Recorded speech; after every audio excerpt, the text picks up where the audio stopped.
Imagine you're told this is the year everything changes. The year of more troops, more shells, more glide bombs hissing in from the horizon like falling steel comets. Commanders gather you under a grey January sky and say 2026 is decisive. New brigades are coming, new tactics, new momentum. Then the order, forward. You splash through melting snow into knee-deep mud, hugging churned tree lines that have been fought over since last spring. Jets roar, bombs flatten another block that was flattened last month. Drones whine. You push again at dawn, again at dusk, again at midnight. Days of attacks. And the line on the map moves the length of a field. Maybe a hedgerow, maybe a handful of streets. Sometimes it doesn't move at all.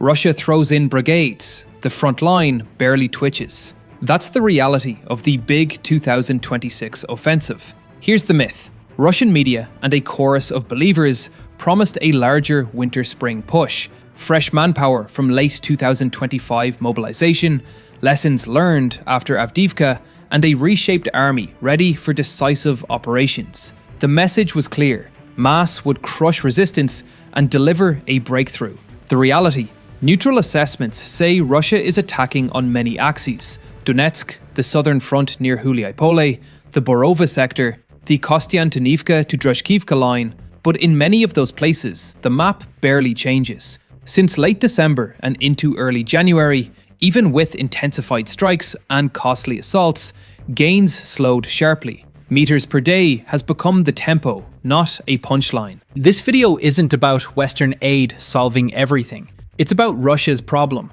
an offensive that promised momentum, but is already failing to achieve the breakthrough it advertised. To see why, you have to look under the hood, at the structure of Moscow's campaign. First, the obvious. The offensive did show up on the calendar. Russian aviation is slamming Ukraine with glide bombs. Artillery is grinding. Small assault groups are pushing everywhere. But when you zoom out, you see a paradox.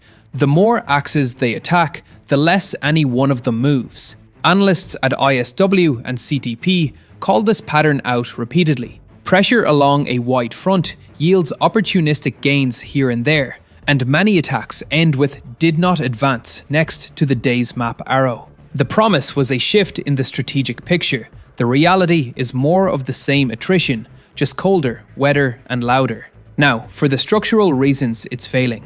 No strategic reserve. This is the big one, and you'll hear me repeat it because it explains almost everything else. ISW closed out 2025, warning that Russia was currently unable to build out a strategic reserve, and would be forced to attack slowly and at high cost into 2026. That's not internet gossip, it's the sober view that the Kremlin simply lacks the extra, uncommitted force needed to exploit a breakthrough if one ever appears. Even pro-Kremlin commentators hint that the command hoards bits of manpower because it can't afford to mass it and risk a collapse elsewhere. Moscow has tried to assemble some kind of reserve from new recruits since mid-2025, but it keeps spending those units just to sustain pressure along the line. The result, an offensive without a fist. The phrase you'll hear from analysts is brutal because it's true. No strategic reserve.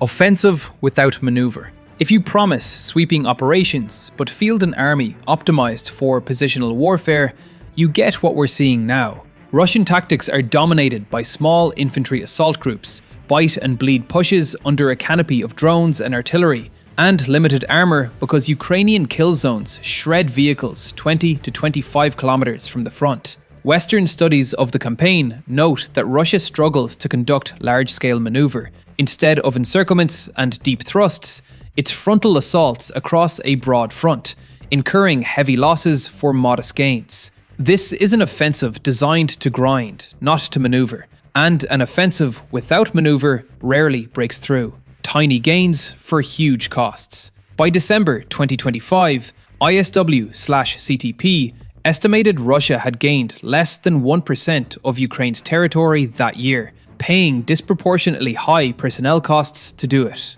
In late December and early January, the rate of territory captured dropped sharply, even as the Kremlin hurled more ordnance and men forward. One major think tank assessment clocked Russian advances across a key stretch at an average of around meters per day. Meanwhile, even some Russian mill bloggers have publicly complained that official claims overstate progress on the map.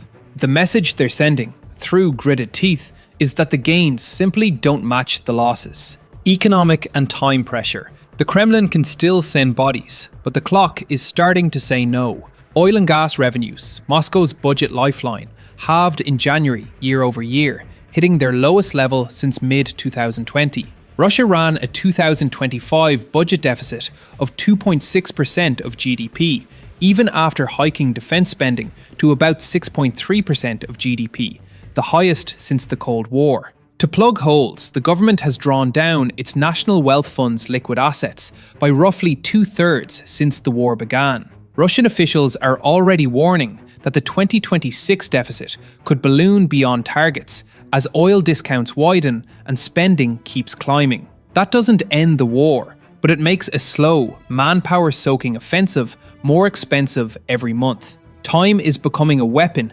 against Moscow's plan. So if Russia is stuck grinding, why isn't the map lighting up in blue? Because Ukraine adapted. After Russia's 2025 attritional push, Ukraine dug deeper, literally. Defensive lines thickened. The fortress belt around Slovyansk, Kramatorsk, Druskivka, Kostiantinivka hardened further, and the spaces between lines turned into sensor-rich kill grounds. Drones and artillery now create a 20 to 25 kilometer exclusion zone for vehicles in some sectors, forcing Russian troops to infiltrate on foot through mud, snow, and first-person view ambushes. Think of it as a moving minefield that sees you. ISW has highlighted these robotic kill zones, and Ukraine's Orion unit near Kupiansk made the concept famous, claiming to destroy the vast majority of assault groups before they reach the line. We've covered this exact adaptation in our earlier videos. The wall of drones that denies movement, then punishes anything that tries. Ukraine also shifted how it handles Russia's mass missile and drone salvos. Over the winter, Kyiv expanded interceptor drone networks, cheap hunters that take on Shaheds and their faster jet-powered variants. So expensive missiles can be saved for ballistic and cruise threats. Zelensky and senior commanders have telegraphed this shift, and domestic production has ramped to feed it. Russia keeps modifying its Shaheds. Ukraine keeps adjusting the trap.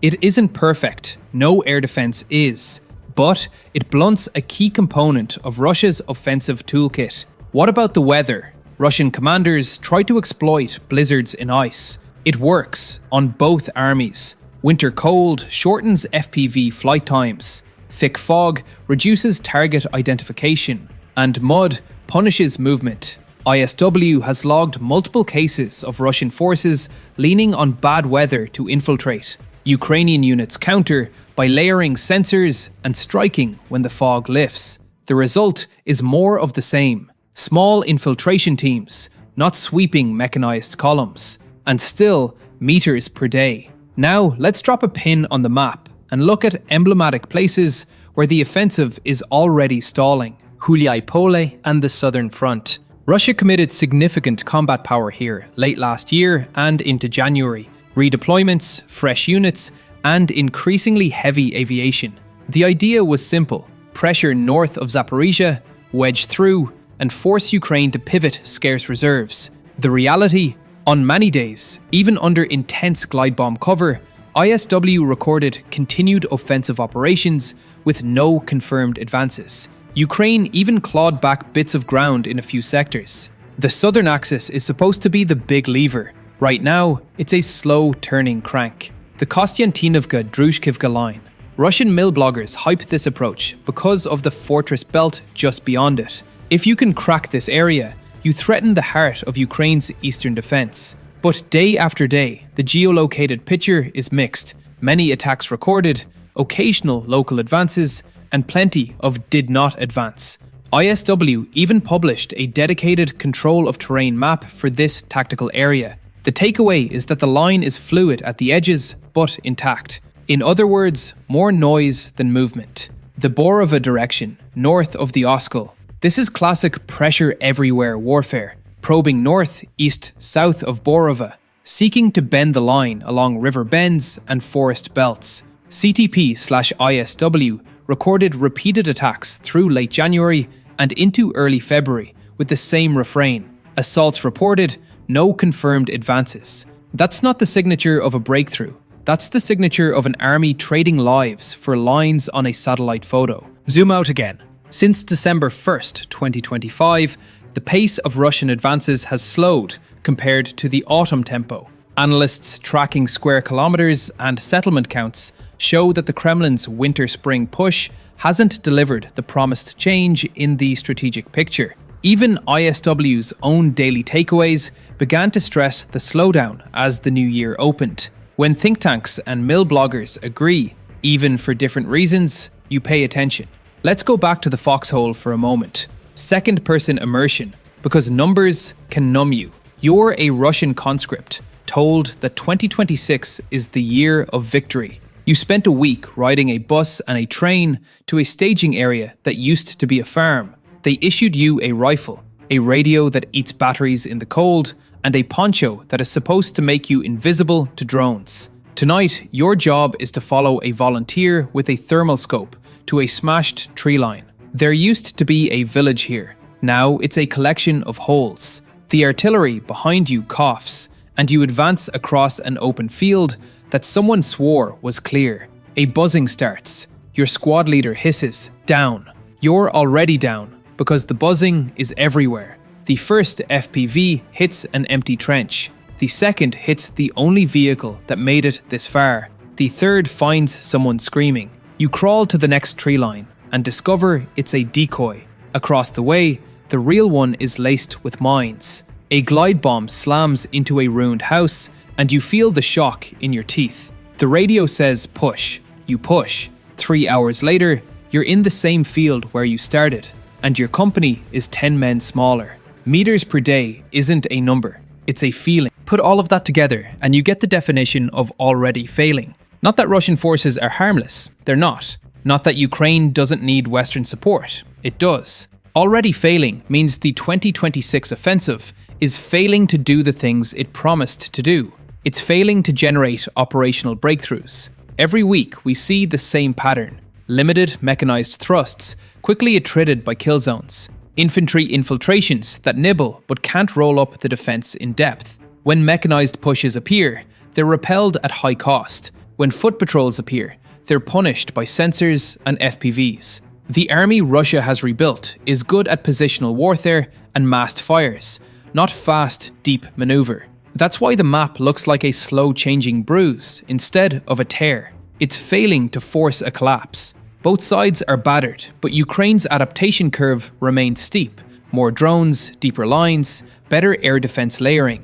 The Kremlin hoped winter would suppress drones enough to let mass do its work. Instead, winter suppressed everyone, and Ukraine's robotic walls turned approach routes into shooting galleries. Even where Russia takes ground, it arrives with units too worn out to exploit, and nothing in reserve to keep going. No strategic reserve. It's failing to change the war's basic math on time and economics. Russian oil and gas revenue wobbles. Big deficits and emergency drawdowns cover rising war costs. And each meter won is paid for with money and men that Russia replaces more slowly every month. The Kremlin may still recruit, still mobilize, still cajole, but the gears are grinding. Time in war is a weapon. Right now, it's pointed at the side, trying to buy victory a dozen meters at a time. A quick reality check before we close.